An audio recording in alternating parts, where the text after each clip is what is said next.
여러분들이 믿고 싶은지 모르겠지만은 이제 2012년도 약 15일밖에 남지 않았습니다. 이 연말을 맞이하는 각자 개인의 느낌이 다를 것입니다. 한 해를 정해진 목표 아래에서 열심히 그리고 부지런히 살아온 이들에게는 더없이 뿌듯한 연말이 될 것이고요. 반대로 나태한 삶의 모습 가운데 아무것도 이룬 것이 없는 이들에게는 내가 그동안 뭘 했지? 그런 후회하는 시간이 될 것입니다.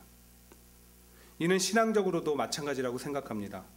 누군가는 지난 1년 동안 배움과 실천을 통해 영적 성장을 이룬 반면 또 누군가는 신앙적 나태함으로 아무런 영적 성장도 없고 오히려 신앙이 후퇴한 사람들도 있습니다.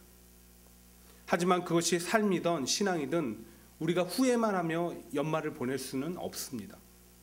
왜냐하면 끝이란 새로운 시작을 위한 마무리이기 때문입니다. 끝이란 새로운 시작을 위한 마무리다. 즉 우린 다가오는 새해에 또 다른 시작을 해야 하기에 이 연말을 또 잘 마무리해야 됩니다.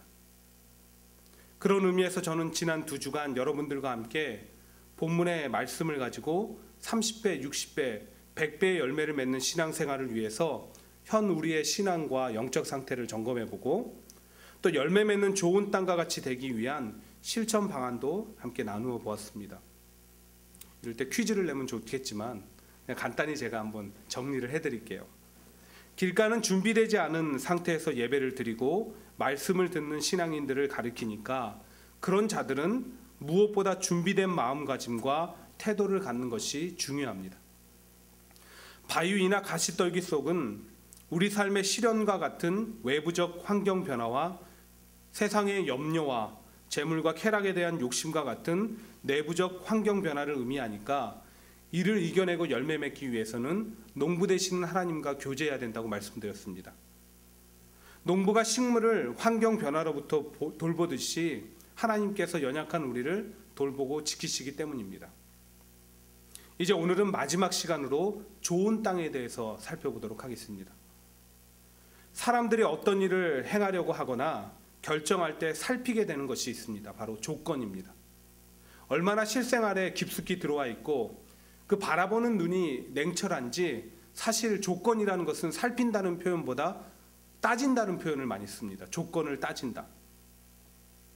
선택을 할 때도 양쪽의 조건을 따져보고 학교도 직장도 물건을 구입할 때도 심지어 결혼을 하고 아이를 낳을 때도 조건을 따집니다. 그러나 여러분 오해하지 마십시오. 저도 조건을 의식간 무의식간 자주 따지기 때문에 조건 따지는 것이 잘못됐다고 여러분들한테 지적하려고 말씀드리는 것이 아닙니다. 제가 말씀드리고 싶은 핵심은 무엇이냐면 너무 조건을 절대적으로 생각하지 말라는 것입니다. 그래서 무언가를 선택하고 행할 때 조건이 좋으면 하고 좋지 않으면 하지 않고 시도조차 하지 않고 그러지 말라는 거예요. 왜 그렇습니까? 좋은 조건이 반드시 좋은 결과를 보장하지도 않고요. 나쁜 조건 가운데 하는 일이 반드시 나쁜 결과를 만들어낸다는 그런 보장도 없기 때문입니다. 20세기 후반에 가장 뛰어난 바이올린 연주자 중에 한 명으로 꼽히는 이자크 펄만, 그가 1995년 11월 링컨 센터에서 연주할 때 있었던 일화입니다. 당시 많은 사람들이 그의 협주곡을 듣기 위해서 링컨 센터의 피쇼홀을 가득 메웠습니다. 그런데 연주가 시작되고 얼마 지나지 않아 그러니까 바이올린 현이 하나 끊어져 버리고 만 거예요. 당연히 사람들은 잠시 연주를 중단하고 이 현을 갈아 끼운 다음에 연주를 지속할 것이라고 생각했습니다. 그러나 사람들의 기대와는 달리 이 펄만은 잠시 무언가를 눈을 감고 곰곰이 생각하듯이 있더니 단 3개의 줄만으로 연주를 계속했습니다. 즉석에서 조옹김을 하고요. 조합하여 마침내 마지막까지 그는 중단 없이 연주를 해냈습니다. 사람들이 너무나 감격해서 박수와 갈채를 보낼 때 그때 어떤 사람이 큰 소리로 물었습니다. 바이올린 줄을 갈았으면 더 쉽게 연주할 수 있었을 텐데 왜 계속 그냥 3개의 줄만으로 연주했습니까? 그랬더니 펄만이 미소를 띄우면서 이렇게 대답했다고 합니다. 조건은 전부가 아닙니다. 모든 조건이 갖추어지지 않아도 남은 것으로 연주할 수 있다는 것을 여러분들에게 알려주고 싶었습니다. 실제로 펄만은 어려서부터 소아마비 장애를 앓았다고 합니다. 근데 끊임없는 노력을 통해서 최고의 연주자 자리에 오르게 되었다는 것이죠. 이처럼 우리가 삶에서 조건을 절대적으로 여기지 말아야 하는 이유는 주어진 조건과 상황이 열악해도 그것을 극복해낸 사람들이 있고, 또한 너무나 좋은 조건 따져서 결혼해도 현대의 이혼율이 높아지는 것처럼 좋은 조건이 좋은 결과를 보장하지 않기 때문입니다. 오늘 예수님 말씀하신 좋은 땅은 조건적인 면에서 최상입니다. 충분한 수분과 영양분 그리고 성장을 가로막는 그 어떤 장애물도 없는 땅을 좋은 땅이라고 지칭하기 때문입니다. 그리고 8절에 보시면 농부가 뿌린 씨가 좋은 땅에 떨어져 100배의 결실을 맺었다고 합니다. 이 때문에 사람들이 오해하는 게 있어요. 우리가 좋은 땅과 같이만 되면 저절로 30배, 60배, 100배의 열매를 맺는다는 것입니다. 사실 우리 삶에 뿌려진 말씀의 씨앗이 열매를 맺기 위해서는 상태적인 것과 행위적인 것이 연합이 되어야 됩니다. 그러니까 지난 2주간 제가 말씀드렸던 길가, 바위, 가시떨기 속 같은 우리 마음밭을 좋은 땅과 같이 바꾸기 위한 실천 방안들, 준비된 마음으로 예배를 드리고 말씀을 듣고 농부 되시는 하나님과 날마다 교제하는 것은 말씀의 씨앗이 뿌려질 수 있는 좋은 땅의 상태를 만드는 것입니다. 하지만 그렇게만 놔두면 저절로 열매가 맺어지지 않습니다. 거기에 밭을 가꾸고 돌보는 행위적인 것이 결합되어야지 열매를 맺을 수 있다는 것입니다. 무엇일까요? 한번 15절을 같이 읽어볼까요? 15절 말씀입니다. 시작. 좋은 땅에 있다는 것은 착하고 좋은 마음으로 말씀을 듣고 지키어 인내로 결실하는 자니라. 바로 말씀을 듣고 지키는 것과 인내입니다. 그래서 예수님께서 착하고 좋은 마음으로 듣고 마침내 결실은 지키고 인내함으로 이루어진다고 말씀하고 있는 것입니다. 그렇다면 그 행위적인 것들을 우리가 좀 구체적으로 살펴보기를 원합니다. 첫 번째, 우리가 삶에서 좋은 열매를 맺는 신앙생활을 하기 위해서는 말씀을 듣고 지켜야 합니다. 저는 개인적으로 오늘 예수님께서 이 듣고 행함을 같이 묶어서 말씀하신 것이 무척이나 큰 의미가 있다고 생각합니다. 여러분, 참된 들음의 의미가 무엇일까요? 참된 들음의 뜻이 무엇일까요? 신명기 6장 4절부터 9절 말씀을 보시면 처음에 이렇게 시작됩니다. 이스라엘아 들으라. 이스라엘아 들으라. 여기서 들으라가 히브리어로 쉐마입니다. 쉐마. 이 쉐마의 참된 의미가 무엇이냐면 이스라엘아 들으라 뒤에 나오는 너는 마음을 다하고 성품을 다하고 힘을 다하여 내 하나님 여호와를 사랑하라. 오늘날 내가 내게 명하는 이 말씀을 너는 마음에 새기고, 일단 여기까지만 읽을게요. 여러분 나머지는 읽어보세요. 집에 가서. 즉 쉐마의 참된 의미는 들으라 하시고 뒤에 말씀하신 내용을 지키는 것을 포함합니다. 그러니까 듣고 행하는 것이 하나이라는 겁니다. 그러므로 참된 들음이란 듣고 행하는 것을 의미하는 것입니다. 예를 들어서 집에서 제가 아이들이 학교를 갔다 오면 때때로 막 소파 위에나 가방을 아무 데나 던져놔요. 그럼 제가 야 가방을 치워라. 그러면 애들이 네 라고 대답을 하죠. 그리고 가방을 치우지 않아요. 그러면 들은 겁니까? 아니죠. 가방을 치울 때 참된 들음이 완성이 되는 겁니다. 마태복음 21장을 보시면 예수님께서 비슷한 비유를 하십니다. 어느 날 한 아버지가 두 아들한테 차례로 포도원에 가서 일을 하라고 말씀했습니다. 첫째 아들은 내 아버지 가겠습니다라고 하고 가지 않았어요. 둘째 아들은 가지 않겠습니다라고 했는데 나중에 뉘우치고 갔습니다. 예수님이 이 비유를 하시고 사람들에게 물었습니다. 누가 아버지의 뜻대로 하였느냐? 누굽니까? 정답은 둘째 아들이에요. 왜 그렇습니까? 그 아들에게 뉘우침과 행함이 있었기 때문에. 사실 이 이야기는 예수님께서 대제사장과 장로들, 즉 이스라엘의 지도층들하고 논쟁을 벌이는 가운데 하셨던 말씀입니다. 바로 겉으로 하나님 말씀 잘 듣고 지키는 것 같지만 실제로는 전혀 실천이 없는 첫째 아들과 같은 그들을 지적하고 책망하기 위해서였습니다. 그들에겐 듣고 행하는 참된 들음이 없었기 때문입니다. 그럼 오늘을 살아가는 우리의 모습은 어떻습니까? 우리 잘 듣고 행합니까? 하나님 말씀 잘 듣고 행합니까? 이 물음에 대한 대답은 지난주에 제가 잠깐 언급해드렸던 그 한국교회 사회적 신뢰도란 설문조사의 결과를 통해서 알 수 있습니다. 기독교 윤리 실천 운동에서 가장 마지막에 발표한 자료에 의하면 이 한국교회 사회적 신뢰도는 18.4%로 만약에 이것을 5점 만점 기준으로 보면 C- 학점에 해당하는 것입니다. C-. 그 이유가 무엇일까? 응답자의 50.8%가 한국교회를 신뢰하지 않은 이유로 기독교인의 말과 행동에 믿음이 가지 않는다라고 대답했습니다. 즉 우리가 들은 말씀 전하고 혹은 우리가 증거하는 예수님의 가르침대로 살아가지 않는다는 것입니다. 멀리 갈 것도 없이 우리가 정직히 한 주간 들은 말씀을 얼마나 실천하는지 스스로 점검해 보면 알 수 있습니다. 사실 저도 잘 지켜 행하지 않습니다. 그렇지 못할 때가 많아요. 애쓰죠. 근데 놓칠 때가 많습니다. 그래서 말씀을 준비할 때면 이 못을 제 가슴에 받는 그런 찔림이 있습니다. 하지만 그럼에도 불구하고 이 강단은 하나님의 말씀을 선포해야 되잖아요. 그러니까 그 찔림 가운데서도 사명으로 이 자리에 서는 것입니다. 어느 동네에 나이 드신 원로 목사님을 대신해서 젊은 목사님이 새로 부임하게 됐습니다. 그리고 그 동네에 작은 구멍가게를 운영하는 아주머니가 계셨어요. 근데 이 아주머니가 새로 오신 젊은 목사님을 날마다 설교를 잘한다고 칭찬하는 것입니다. 사람을 만나거나 집에서나 가게에 손님이 오시거나 아이 세상에 이번에 젊은 목사님이 새로 오셨는데 그렇게 설교를 잘하신대. 그러던 어느 날 그날도 변함없이 찾아온 손님에게 새로 오신 목사님의 설교를 자랑하고 있었습니다. 그랬더니 손님이 약간 궁금한 듯이 이번 주 말씀의 내용이 무엇이었습니까? 라고 물었어요.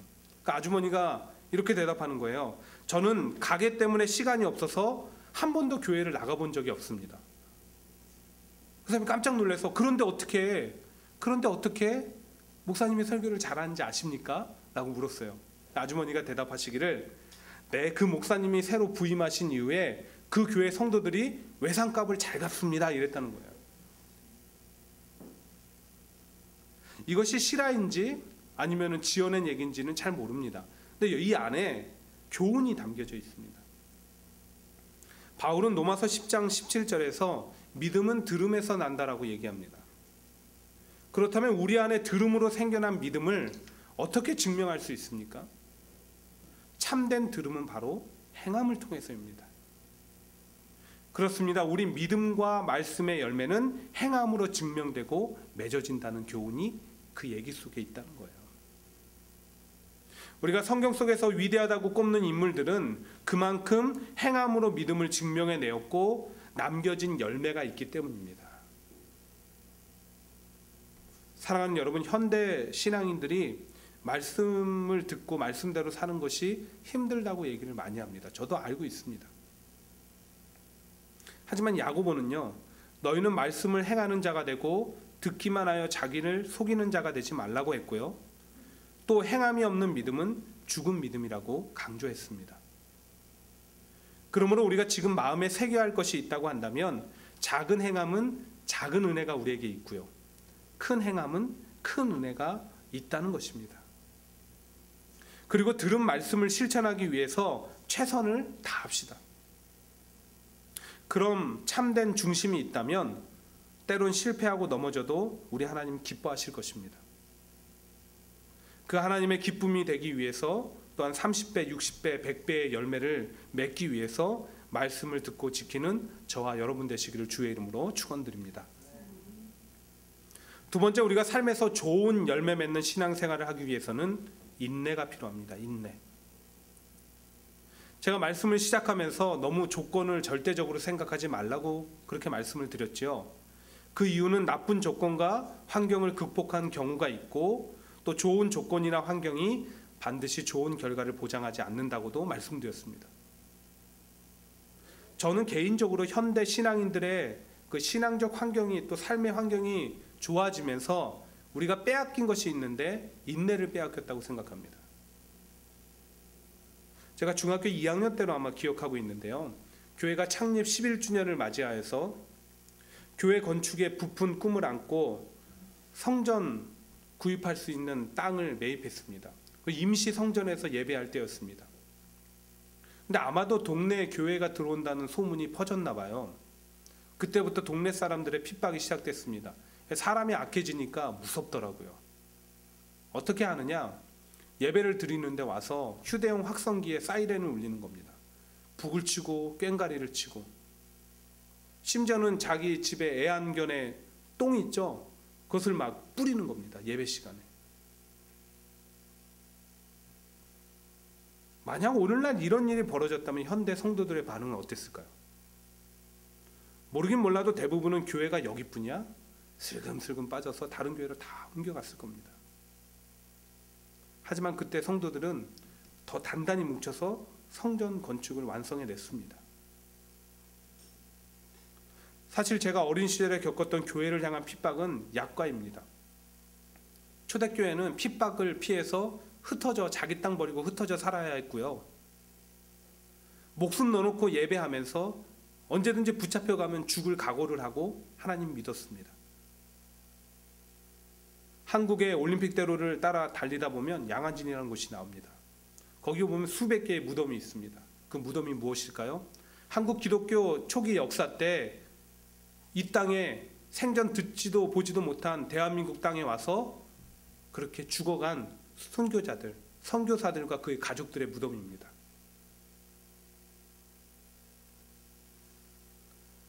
그리고 일제시대와 6.25를 거치면서 수많은 환난과 핍박이 있었고, 그 가운데 모진 고문으로 죽어가면서 하나님을 향한 믿음을 부르짖었던 주기철 목사님과 두 아들을 죽였던 그 사람을 양아들로 삼은 손양원 목사님 같은 위대한 신앙적 위인들도 탄생시켰습니다. 그런데 지금은 어떻습니까? 여러분, 오늘 아침에 교회에 올 때 모진 핍박받으면서 오신 분이 있습니까? 아니, 예수님 믿는다고 뭐라고 하는 사람이 있습니까? 초대교회 사람들처럼 언제 붙잡혀 산채로 불에 탈지도 모르는 것처럼 목숨 내놓고 신앙생활하는 사람들이 있습니까? 뺨 맞고 욕먹을 각오하고 전도지 돌려본 경험이 있습니까? 물론 지금도 신앙의 핍박을 받는 분들이 계십니다. 하지만 대부분은 그렇지 않습니다. 즉, 예전과 비교해서 오늘날 신앙생활의 조건과 환경이 너무나 좋아졌다는 것입니다. 그런데 이렇게 삶의 환경과 조건이 좋아지고 나니까 어떤 현상이 벌어졌습니까? 신앙의 인내가 없어졌습니다. 즉, 교회 나가지 않아도, 예수님 믿지 않아도 삶에 별다른 일이 일어나지 않는 것입니다. 쉽게 말해서 하나님 절대적으로 붙잡지 않아도 내가 살 수 있다는 겁니다. 그리고 교회 쇼핑하고 다니는 분들한테 제가 꼭 해주고 싶은 얘기들이 있어요. 우리 교회는 그런 분들이 없는데 그냥 참고로 말씀을 드리는 겁니다. 그렇게 조건 따지고 누리려고만 하지 말고 좀 작은 교회라도, 미흡한 교회라도 내가 말씀대로 헌신해서 왜 같이 그런 조건들 만들어가고 아름다운 교회 모습 세워갈 수 있는 생각은 못하냐는 거예요. 왜요? 인내가 없어져서. 조금만 마음에 안 들면 교회가 여기뿐이야? 그리고 다른 교회 가죠. 이것도 신앙의 환경이 좋아져서 생긴 인내하지 못한 모습입니다. 예전에 제가 보았던 신앙의 선배들은요, 죽어도 교회 가서 죽겠다고, 교회 가는 길에 죽으면 그것도 순결하고, 비바람 몰아치고 눈보라 몰아쳐도 교회 나오셨습니다. 아파 죽어도 약 먹고 나오셨습니다. 그런 인내의 과정들이 있었기에 그들의 삶에는 아름다운 열매들이 있었습니다. 그 열매가 지금 가슴속에 있어서 제가 여러분들한테 증거해 주잖아요. 삶의 증거가 있고 체험이 있고 맛이 나고 향기가 났습니다. 오늘 15절에서 예수님 말씀하십니다. 좋은 땅에 뿌려진 씨가 열매를 맺는 것은 말씀을 듣고 지키어 인내로 결실하는 자니라. 여러분, 인내하면 빼놓을 수 없는 분이 바로 예수님이십니다. 예수님 하늘 보좌를 버리시고 이 땅에 오셨어요. 영이신 하나님께서 육신의 몸을 입었다는 것은 제한을 받는 겁니다. 그거 자체가 인내예요. 왜 그러셨습니까? 우리 죄를 위해서. 그런데 사람들은 그 참된 의미를 모른 채 날마다 예수님과 제자들을 손가락질하고 핍박했습니다. 돌을 들어서 치려고 할 때가 한두 번이 아니었습니다. 예수님 잡히셨을 때 호산나 찬송하던 이들이 돌변하여서 예수님한테 침을 뱉고 욕을 했습니다. 십자가 위에 계실 때는 모진 희롱과 고난을 다 당하셨습니다. 하지만 그 모든 것들을 한 번, 두 번만 참지 않으시고 끝까지 인내하셨습니다. 그리고 그 인내의 은혜로 말미암아, 그 인내의 사랑으로 말미암아 우리가 지금 살아가고 있는 것입니다. 그 사실에 대해서 히브리서 12장 1절부터 3절이 이렇게 증거하고 있더라고요. 우리 한번 같이 읽어보겠습니다. 천천히요. 시작. 이러므로 우리에게 구름같이 둘러싼 허다한 증인들이 있으니 모든 무거운 것과 얽매기 쉬운 죄를 벗어버리고 인내로서 우리 앞에 당한 경주를 하며 믿음의 주여 또 온전하게 하시는 이인 예수를 바라보자. 그는 그 앞에 있는 기쁨을 위하여 십자가를 참으사 부끄러움을 개의치 아니하시더니 하나님 보좌 우편에 앉으셨느니라. 너희가 피곤하여 낙심하지 않기 위하여 죄인들이 이같이 자기에게 거역한 일을 참으신 일을 생각하라. 아멘. 사랑하는 여러분, 우리가 삶에서 말씀을 실천한다는 것이 한 번, 두 번은 가능합니다. 누구나 할 수 있다는 거예요. 그러나 하나의 씨앗이 열매를 맺기 위해서 모진 환경적 변화를 이겨야 하는 인내가 필요하듯이 우리 삶에서 말씀의 씨앗이 열매를 맺기 위해서는 또 동일하게 인내의 과정들이 필요합니다. 계속해서 믿고 지켜가야 한다는 거예요. 기도도 마찬가지입니다. 한 번, 두 번 기도하는 것은 불충분합니다. 충분하지가 않아요. 지속적으로 기도하는 자들에게 응답이 주어지는 것입니다. 우리 불의한 재판정 이야기 아시잖아요. 불의한 재판장이 자기 소원 안 들어주니까 과부가 매일같이 찾아가서 귀찮게 했잖아요. 하나님 기도를 비유하셨잖아요. 또 그들에게 말씀의 약속이 성취될 줄 믿습니다. 그러므로 우리도 모든 일에 믿음으로 인내하고 들은 말씀은 끝까지 지켜 행함으로 인내로 열매를 맺는 삶이 되시기를 주의 이름으로 축원드립니다. 말씀을 맺으면서요, 오늘 저는 여러분들에게 좋은 땅이란 상태가 반드시 열매를 보장하지 않기에 실천해야 하는 행위적인 것들에 대해서 말씀드렸습니다.